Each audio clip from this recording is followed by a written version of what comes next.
Hello' student, তোমালোকৰ class 12ৰ যিটো অসমীয়াৰ মগনিয়াৰ কথা কবিতা চেপ্টাৰটো আছে সেইটো আজি আলোচনা কৰিম। গতিকে তোমালোকে চাই থাকা। চোৱা, মগনিয়াৰ এইটো কোনে ৰচনা কৰা বা লিখা? যতীন্দ্ৰনাথ দুৱৰাদেৱৰ, হয়নে? এতিয়া তোমালোকে লেখকৰ পৰিচিতিৰ উপৰিও যিখিনি ইম্পৰ্টেণ্ট আছে সেইখিনি তোমালোকে পঢ়ি ল'বা আৰু প্ৰিভিয়াছ ইয়েৰৰ যিখিনি কুৱেশ্যন আছে সেইখিনি ধুনীয়াকৈ চাই ল'বা। এতিয়া তোমালোকৰ যিখিনি অতি চমু প্ৰশ্নৰ লগতে চমু প্ৰশ্ন যিখিনি আছে মই সেইখিনি কৰাই দি আছোঁ। চোৱা, প্ৰথম কুৱেশ্যন, অতি চমু প্ৰশ্ন। অসমীয়া সাহিত্যত প্ৰথম কথা কবিতা ৰচনা কৰা কবিগৰাকী কোন? উত্তৰ: অসমীয়া সাহিত্যত প্ৰথম কথা কবিতা ৰচনা কৰা কবিগৰাকী হৈছে যতীন্দ্ৰনাথ দুৱৰা। কবি যতীন্দ্ৰনাথ দুৱৰাৰ জন্ম কিমান চনত ক'ত হৈছিল? 1892 চনৰ শিৱসাগৰৰ তামোলপট্টিত যতীন্দ্ৰনাথ দুৱৰাৰ জন্ম হৈছিল। যতীন্দ্ৰনাথ দুৱৰাক কি কবি বুলি কোৱা হয়? উত্তৰ: বনফুলৰ কবি বুলি কোৱা হয়। তাৰপিছত 4 নম্বৰটো চোৱা, উমৰ তীৰ্থ পুথিখন কোনখন পুথিৰ ভাৱানুবাদ? উমৰ তীৰ্থ পুথিখন ফাৰ্চী চুফী কবি উমৰ খায়ামৰ ৰুবায়তৰ ভাৱানুবাদ। যতীন্দ্ৰনাথ দুৱৰাই কোনখন কাব্যগ্ৰন্থৰ বাবে সাহিত্য অকাডেমী বঁটা লাভ কৰিছিল? উত্তৰ: যতীন্দ্ৰনাথ দুৱৰাই বনফুল কবিতা পুথিৰ বাবে সাহিত্য অকাডেমী বঁটা লাভ কৰিছিল। এতিয়া চোৱা, চমু প্ৰশ্ন 2014 আৰু 2019 আহিছিলে। চোৱা, হাই ছেকেণ্ডেৰীত। চোৱা, কথা কবিতা বুলিলে কি বুজায়? ইয়াৰ দুটা বৈশিষ্ট্য লিখা। উত্তৰ: কথা কবিতা এবিধ কবিতা। ইয়াত ভাৱ প্ৰকাশৰ মাধ্যমৰূপে গদ্য কথাকে নিৰ্বাচন কৰি লোৱা হয়। কথা কবিতাক কবিত্বময়ী গদ্যত ভাৱ কথা লিখাৰ ভংগী বা ৰীতি বুলিব পাৰি, হয়নে? এতিয়া চোৱা, কথা কবিতাৰ বৈশিষ্ট্যসমূহ কি কি? চোৱা, কথা কবিতাত ৰূপকৰ সমাৱেশ থাকে আৰু ই প্ৰায়েই ৰূপকাত্মক কথা কবিতা চিত্ৰধৰ্মিতাৰ ওপৰত প্ৰতিষ্ঠিত। ভাৱেই কথা কবিতাৰ প্ৰধান বস্তু। ইয়াত এটিমাত্ৰ কেন্দ্ৰস্থ ভাৱ থাকে। 2 চোৱা, কবিতা আৰু কথা কবিতাৰ মাজত কি কি পাৰ্থক্য আছে? উত্তৰ: কবিতা আৰু কথা কবিতাৰ মাজৰ থকা পাৰ্থক্যসমূহ নিম্নলিখিত ধৰণৰ। কবিতাত কাব্যিকতা বেছি। ই কবিৰ সুকোমল ভাৱৰাশিৰ ছন্দোবদ্ধ প্ৰকাশ। কথা কবিতা গদ্যৰ ওচৰ চপাই ইয়াক কবিত্বময়ী কথা লিখাৰ এক ভংগী বুলিব পাৰি। এটিমাত্ৰ কবিতাতে কবিৰ বিচিত্ৰ ভাৱৰ প্ৰকাশ ঘটিব পাৰে, আনহাতে কথা কবিতাত কেৱল এটিহে কেন্দ্ৰস্থ ভাৱ থাকে। কবিতাত সাধাৰণতে কবিৰ পাৰ বাগৰি যোৱা হিয়াৰ আৱেগৰ পৰিস্ফুৰণ ঘটে, অৰ্থাৎ কবিতা বহু পৰিমাণে আৱেগৰ ওপৰত প্ৰতিষ্ঠিত, আনহাতে কথা কবিতা চিত্ৰধৰ্মিতাৰ ওপৰত প্ৰতিষ্ঠিত। কথা কবিতাই পাঠকৰ মনত এখন সম্পূৰ্ণ ছবি ফুটাই তুলিব পাৰে। চোৱা, কথা কবিতাত ৰূপকৰ সমাৱেশ থাকে আৰু ই প্ৰায়েই ৰূপকাত্মক। ইয়াৰ পোনপটীয়া বৰ্ণনাৰ আঁৰত এটি গূঢ়াৰ্থ লুকাই থাকে, আনহাতে কবিতাত ৰূপকৰ প্ৰয়োগ থাকিলেও সকলো কবিতাতে ইয়াৰ প্ৰকাশ দেখা নাযায়। 3 চোৱা, উমৰ খায়াম কোন? তেওঁ ৰচনা কৰা পুথি এখনৰ নাম লিখা। উত্তৰ: উমৰ খায়াম এগৰাকী ফাৰ্চী চুফী কবি আছিল। তেওঁ ৰচনা কৰা এখন পুথিৰ নাম হ'ল ৰুবায়ত। 4 চোৱা, মগনিয়াৰজনে কবিৰ পৰা কি দান পোৱাৰ কথা কৈছে? উত্তৰ: মগনিয়াৰজনে কবিৰ পৰা দৰিদ্ৰ লোকৰ প্ৰতি থকা তেখেতৰ মানৱীয়তা, সমানুভূতি আৰু আন্তৰিকতা ভবা ব্যৱহাৰক এক প্ৰকাৰৰ দান হিচাপে লাভ কৰাৰ কথা কৈছে। 5 চোৱা, ককাই, মোৰ ওপৰত খং নকৰিবা, মোৰ হাতত একোৱেই নাই। কোনে কি প্ৰসংগত এই উক্তি কৰিছিল? উত্তৰ: কবি যতীন্দ্ৰনাথ দুৱৰাই নিজৰ চোলাৰ মোনাত হাত সুমুৱাই একোকে নোপোৱাত মগনিয়াৰজনক উদ্দেশ্যি প্ৰশ্নোদ্ধৃত কথাখিনি কৈছিল। এদিন কবি দুৱৰাই বাটেদি গৈ আছিল। হঠাতে তেওঁৰ সন্মুখেদি বেমাৰী বুঢ়া হাড় ছাল ওলোৱা মগনিয়াৰ এজন আহি থিয় দিলেহি। মগনিয়াৰজনৰ ওঠ খেটা, চকু দুটা ৰঙা আৰু গাত ফটা কাপোৰ, চকুত দৰিদ্ৰতাৰ জ্বলন্ত শোক লগা দৃশ্য। মগনিয়াৰজনে উখহা অপৰিষ্কাৰ হাত মেলি কবিৰ পৰা সহায় বিচাৰিলে। কবি দুৱৰাই চোলাৰ মোনাত হাত সুমুৱাই একোকে নাপালে। টকা, ঘড়ী, ৰুমাল একোৱেই অনা নাছিল। তেতিয়া মগনিয়াৰজনৰ কঁপা হাত দুখনক সাৱটি ধৰি কবিয়ে প্ৰশ্নোদ্ধৃত কথাখিনি কৈছিল। চোৱা, দীঘল প্ৰশ্ন। মগনিয়াৰ শীৰ্ষক কথা কবিতাৰ সাৰাংশ লিখিব দিছে। চোৱা, কবি যতীন্দ্ৰনাথ দুৱৰাই এদিন বাটেৰে গৈ আছিল। তেনেতে এজন বুঢ়া বেমাৰী হাড় ছাল ওলোৱা মগনিয়াৰ আহি কবি দুৱৰাৰ সন্মুখত থিয় হৈছে। মগনিয়াৰজনৰ ওঠ খেটা, চকু দুটা ৰঙা আৰু গাত ফটা কাপোৰে দৰিদ্ৰতাৰ শোকদায়ক ছবি দাঙি ধৰিছে। মগনিয়াৰজনে তেওঁৰ উখহা অপৰিষ্কাৰ হাত এখন মেলি কবিক সহায় খুজিলে। কবিয়ে চোলাৰ মোনাত হাত সুমুৱাই একোকে নাপালে। টকা, ঘড়ী, আনকি এখন ৰুমালো কবিৰ লগত নাছিল। মগনিয়াৰজন তেতিয়াও কবিৰ সন্মুখত থিয় হৈ কবিৰ সহায়ৰ বাবে বাট চাই আছিল। মগনিয়াৰজনৰ দুৰ্বল শৰীৰ কঁপিবলৈ ধৰিলে। একো দিব নোৱাৰাৰ দুখত কবি লৰালৰিকৈ তেওঁৰ ওচৰলৈ গৈ হাত দুখন সাৱটি ধৰিলে আৰু কবিৰ লগত একোৱেই নথকাৰ কথা কৈ খং নকৰিবলৈ ক'লে। মগনিয়াৰজনে খেটা ওঠ দুখনেৰে হাঁহি কবিৰ হাতত ধৰি তেখেতে দেখুওৱা সহানুভূতি আৰু আন্তৰিকতাৰ বাবে অশেষ ধন্যবাদ জনালে। লগতে মগনিয়াৰজনে তেনে মানৱীয়তা আৰু সহানুভূতিক এক প্ৰকাৰৰ দান বুলিলে। কবি দুৱাৰাই শেষত তেওঁৰ লগৰীয়াৰ পৰা আন্তৰিকতাৰ দৰে এক মহৎ দান লাভ কৰাৰ কথা কৈ ৰূপকাত্মক অৰ্থ প্ৰকাশ কৰিছে। পাঠটোৰ মুখ্য কেন্দ্ৰভাৱ হৈছে দৰিদ্ৰতা আৰু সেই দৰিদ্ৰতাৰ প্ৰতি থকা কবিৰ সহানুভূতি আৰু আন্তৰিকতা। ২ চোৱা, মগনিয়াৰ পাঠীৰ কথা কবিতাৰ কি লক্ষণ পৰিস্ফুট হৈছে? উত্তৰ: মগনিয়াৰ পাঠীত কথা কবিতাৰ প্ৰায়বোৰ লক্ষণেই বিৰাজমান কৰা দেখা যায়। যেনে মগনিয়াৰ পাঠীত সন্নিহিত ভাৱক কবিয়ে কবিত্বময়ী কথা লিখাৰ ভংগীৰে উপস্থাপন কৰিছে। ই কথা কবিতাৰ এক বিশেষ লক্ষণ। কথা কবিতাত ৰূপকৰ সমাৱেশ থাকে। পাঠ্যকথা কবিতাটিতো ৰূপকৰ সমাৱেশ দেখা যায়। কবি দুৱাৰাই মগনিয়াৰজনৰ পৰা পোৱা দানক ৰূপকাত্মক অৰ্থ প্ৰকাশ কৰিছে। গ. কথা কবিতা চিত্ৰধৰ্মিতাৰ ওপৰত প্ৰতিষ্ঠিত। মগনিয়াৰ কথা কবিতাতো চিত্ৰধৰ্মিতাই প্ৰাধান্য লাভ কৰিছে। এটা সম্পূৰ্ণ ছবি কথা কবিতাৰ মাজত বিৰাজমান। ঘ.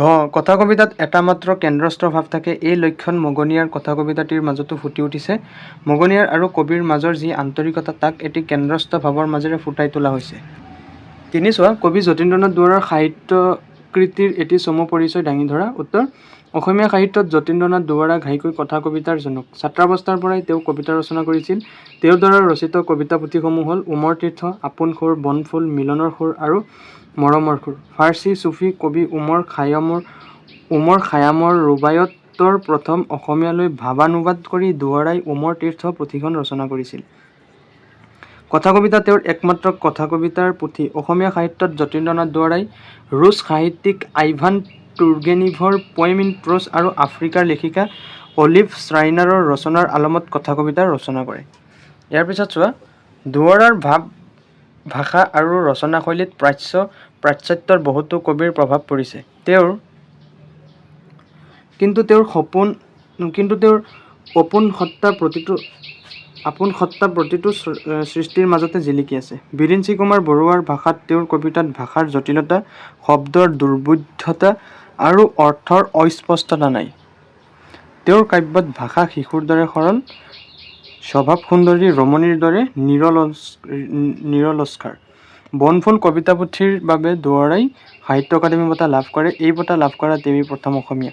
1955 চনত গুৱাহাটীত অনুষ্ঠিত অসম সাহিত্য সভাৰ ৪ৰ্থ অধিৱেশনত দুৱৰাই সভাপতিত্ব কৰিছিল। মুঠতে তেওঁৰ ৰচনাৰাজিৰ বাবে অসমীয়া জাতিয়ে কবিক কোনো কালি পাহৰিব নোৱাৰে।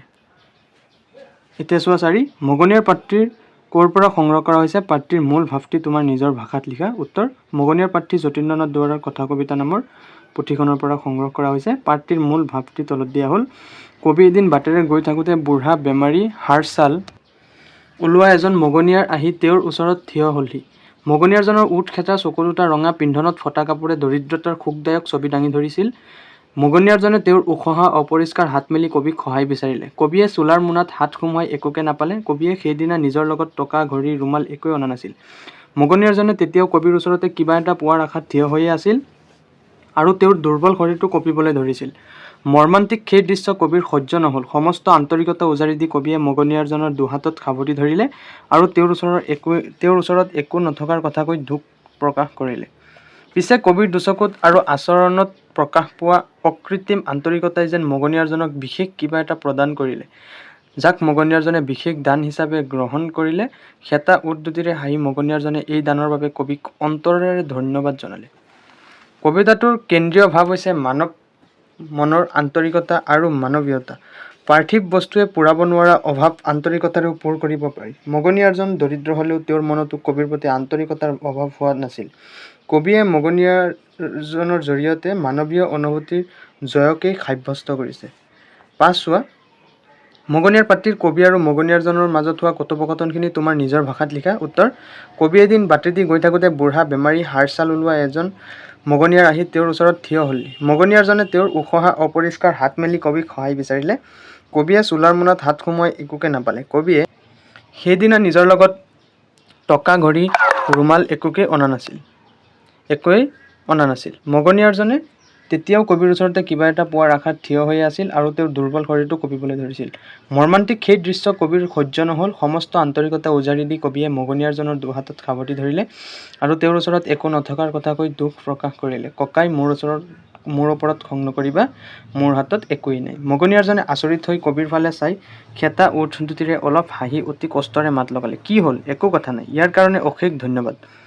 ইও যে এটা দান। দৰাচলতে কবিৰ দুচকুত আৰু আচৰণত প্ৰকাশ পৰা অকৃত্ৰিম আন্তৰিকতাই যেন মগনিয়াৰজনক বিশেষ কিবা এটা প্ৰদান কৰিলে, যাক মগনিয়াৰজনে দান হিচাপে গ্ৰহণ কৰিলে। সেইদিনা কবিয়েও যেন তেওঁৰ এজন লগৰীয়াৰ পৰা এটা দান লাভ কৰিলে। ইয়াৰ পিছত চোৱা, অতিৰিক্ত প্ৰশ্ন উত্তৰ। কোনজন কবিৰ কোনটো কথা কবিতাৰ লগত মগনিয়াৰ কবিতাটোৰ সাদৃশ্য আছে? উত্তৰ, ৰুছ সাহিত্যিক আইভান তুৰ্গেনিভৰ দ্য বেগাৰ নামৰ কথা কবিতাটোৰ লগত মগনিয়াৰ কথা কবিতাৰ সাদৃশ্য আছে। 2. সাহিত্য একাডেমী বঁটা লাভ কৰা প্ৰথমগৰাকী অসমীয়া কোন? উত্তৰ, যতীন্দ্ৰনাথ দুৱৰা। অসমীয়া কথা কবিতাৰ প্ৰথম পুথিখনৰ নাম কি? কথা কবি। কাৰ ৰচনাৰ আলমত দুৱৰাই অসমীয়া সাহিত্যত কথা কবিতা ৰচনা কৰে? উত্তৰ, অসমীয়া সাহিত্যত যতীন্দ্ৰনাথ দুৱৰাই ৰুছ সাহিত্যিক আইভান তুৰ্গেনিভৰ পয়েমছ ইন প্ৰ'জ আৰু আফ্ৰিকাৰ লেখিকা অলিভ শ্ৰাইনাৰৰ ৰচনাৰ আলমত কথা কবিতা ৰচনা কৰে। 5. অসম সাহিত্য সভাৰ সভাপতিৰ পদত দুৱৰাদেৱে কিমান চনত কোন অধিৱেশনত অলংকৃত কৰে? 1955 চনত গুৱাহাটীত অনুষ্ঠিত হোৱা অধিৱেশনত অলংকৃত কৰিছিল। 6. চোৱা, উমৰ তীৰ্থ কাব্যপুথিৰ মূল কি? উত্তৰ, উমৰ খায়ামৰ ৰুবায়ত। কথা কবিতা কোন শতিকাৰ সৃষ্টি? 19 শতিকাৰ। কথা কবিতাৰ জনক কোন? উত্তৰ, ৰুছ সাহিত্যিক আইভান তুৰ্গেনিভ। অসমীয়া সাহিত্যত যতীন্দ্ৰনাথ দুৱৰা কি কবিৰূপে আখ্যাত বা খ্যাত? উত্তৰ, বনফুলৰ কবি।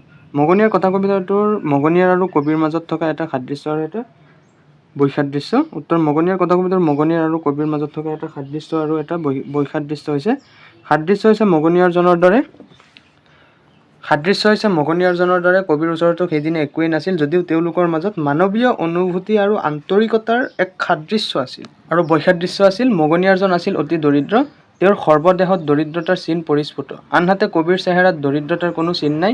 জীয়াই থাকিবলৈ প্ৰয়োজন হোৱা মৌলিক প্ৰয়োজনীয়তাখিনি কবিৰ আছিল। 11. অৰ্থ লিখা। মগনিয়াৰ মাগী খাওঁতা বা ভিক্ষাৰী, উখহা, ওফন্দি উঠা, উৰ্মাল মানে হ'ল ৰুমাল।